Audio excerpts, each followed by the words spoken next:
ئەم ڕێگایە دەکەوێتە سەنتەری قەزای ڕانیا بەهۆی قەیرانی داراییەوە ماوەی چەند ساڵێکە وەستاوە لە ماوەی چەند ڕۆژی ڕابردووشدا بە بڕیاری قوبات تاڵەبانی جێگری سەرۆکی ئەنجومەنی وەزیران بڕەپارەی پێویستی بۆ دابینکراو بڕیارە لە ئایندێکی نزیکدا پرۆژەکە تەواو بکرێت. دیارە لە چەند ڕۆژی ڕابردوودا بە فەرمانی بەڕێز کاقوبات جێگری سەرۆکی حکوومەتی هەرێمی کوردستان بودجەی 950 میلیۆن دینار تەرخان کراوە بۆ تەواوکردنی پرۆژەی دووسایدی نێو بازار کە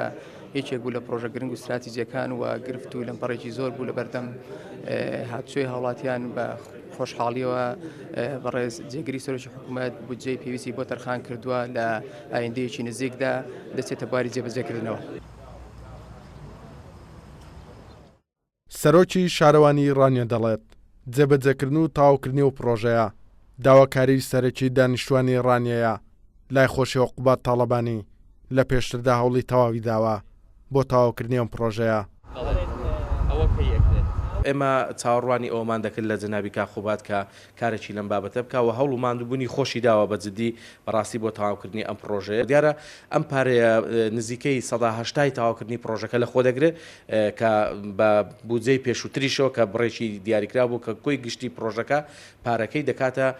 تقریباً 3 میلیۆن و 895 هزار دلار کە بە دۆلار دیاریکراوە، بەڵام ئەم بڕەپارەیە نزیکەی کە ملیارێک و شتێکە بەڕاستی کیفایەتی تقریباً تەواوکردنی پرۆژەکەدا ئەوەی تریشت لە چاوەڕوانی ئەوەدا دەبین کە ئینشاءالله حکوومەت پشتیوانمان بێ وەگلەی زۆری هاوڵاتیانی شاری ڕانیە لە حکوومەتی هەرێمی کوردستان و لە سەرۆکاتی شارەوانی ڕانیە تاوانەکردنی ئەم پرۆژەیە. بە بڕیاری قوبات تاڵەبانی جێگری سەرۆکی ئەنجومەنی وەزیران